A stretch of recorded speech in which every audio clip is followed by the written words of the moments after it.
Coming up on this episode of Destination Tomorrow, we take a look at a new device that may help give doctors a type of X-ray vision. We'll also find out about a unique spacecraft designed to help scout out locations on Mars for future human missions. And we take a look back at the history of the space shuttle. Plus, Johnny Alonso finds out how sonic booms work. All this and more next on Destination Tomorrow.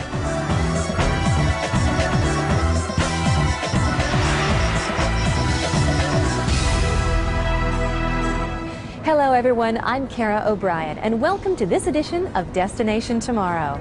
For many years now, NASA planners have been sending different types of spacecraft to Mars to answer basic questions about the Martian atmosphere, mineralogy, and of course, to find out if life exists there. Although these missions have been very successful in answering key scientific questions, it has been determined that we need to change our focus towards issues relating to human factors. With the agency's new push to have human crews at Mars by around 2030, there's a need to begin looking at the challenges associated with getting crews there. Researchers will need to spend a great deal of time looking for suitable landing sites that are free of dangerous obstacles, have sufficient amounts of water, and are scientifically interesting. To help in this task, a spacecraft called the Mars Reconnaissance Orbiter has been designed to help pave the way. Jennifer Pulley finds out more. Although the first planned human missions to Mars probably won't take place until about the year 2030, NASA planners are already beginning to gear up for them. Literally millions of key decisions are now being made to help ensure the success of human flights to Mars in the future. Of course, one of the most important decisions that must be determined early on is where to land our crews. Planners need to find a landing site that is not only free of dangerous obstacles like boulders and craters, but there must also be scientifically valuable points of interest, and of course, water close by is a definite plus. To help prepare the way for these human missions, NASA planners have developed a unique spacecraft called the Mars Reconnaissance Orbiter, or MRO. Now, this spacecraft will use advanced science instruments and high-resolution cameras to scout locations of interest and possible landing sites for these human missions. To help us understand how the Mars Reconnaissance Orbiter will work, I spoke with Scott Streepy here at the NASA Langley Research Center to find out more. Well, the Mars Reconnaissance Orbiter is a multi-purpose spacecraft that's designed and built for the next NASA mission to Mars. Basically, the orbiter will continue NASA's exploration theme of follow the water. It will be on a very small science orbit and will be looking for water ice, vapor, and liquid water on the surface, in the atmosphere, and even below the surface. Also, it'll be able to take some of the highest resolution pictures ever taken of Mars, and from that, NASA scientists can evaluate potential landing sites for future robotic and human missions. Also, after the primary science mission is completed, it will become a communication relay for future Mars missions. So how is the MRO mission different from other missions to Mars?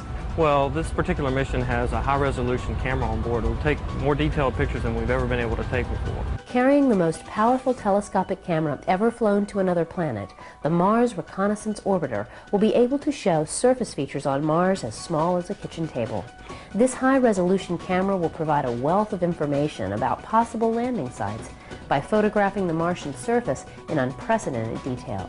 Now, how is this high-resolution camera different from other cameras used on other missions? Well, this will be able to show things on a much smaller scale than we've ever been able to get on Mars. You can get details of boulders and surface features that we've not been able to take with pictures. For example, they'll lead me investigations to try to go and find the Mars rovers that are currently there, and maybe even look for some of the spacecraft that we lost previously to see if we can better understand why those didn't complete successfully. Because the camera and 5 other science instruments will produce huge amounts of data every day, the MRO has been designed to send information at 10 times the rate of any previous Mars mission. An added benefit to the MRO is that it will continue to be used as a communications platform for robotic missions of the future, long after its initial 24-month science phase is complete. It also has a new suite of instruments that we've never brought, except for some instruments that will continue to look at the weather patterns of Mars to understand how the weather impacts the motion of the water on the surface and in the atmosphere. Now, Scott, what is your role in the Mars Reconnaissance Orbiter mission? Well, I lead a team of NASA engineers that supports the Jet Propulsion Laboratory's navigation team during the aerobraking phase. Here at NASA Langley, we have unique capabilities in aerodynamics, aerothermodynamics, thermal analysis, and flight mechanics. We're bringing all that in to help the Mars Reconnaissance Orbiter mission during that critical aerobraking phase. Aerobraking sounds like aeronautics and braking. I'm assuming this has something to do with slowing the vehicle down? Aerobraking is a technique that you can reduce the size of a spacecraft's orbit without using very much fuel. And in fact, the Mars Reconnaissance Orbiter, when it arrives at Mars, will use its engines to put itself into a fairly large elliptical orbit. Instead of using additional fuel to make that a smaller orbit, what it will do is skim the upper atmosphere of Mars over a period of 6 months. And every time it goes through the atmosphere, it'll lose some of its orbital energy through atmospheric drag. But you have to be careful, because if you go too deep in the atmosphere, you could cause major components to overheat and thus damage them. By using aerobraking at Mars, MRO is able to save hundreds of pounds of fuel. What that means is we don't have to send all that weight from Earth to Mars, and we can use maybe a smaller rocket or use that weight for something else like the science instruments. So Scott, what is the expected length of this mission?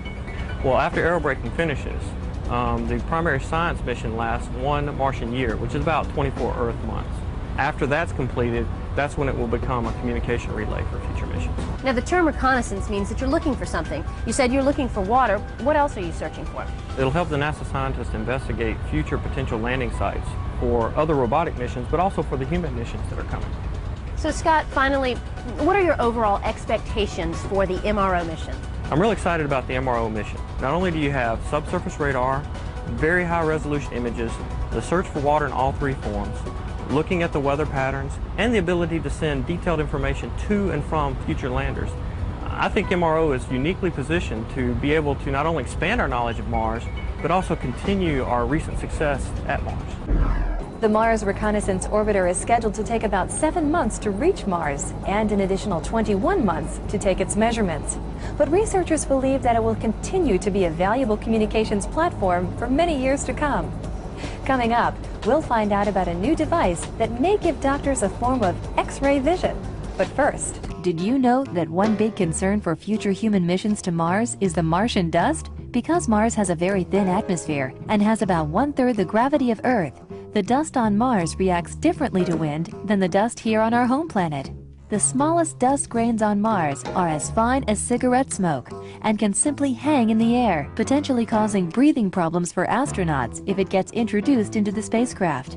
This dust can also form into tornado-like dust devils that can reach as high as 5 miles, producing huge storms that can engulf the entire planet.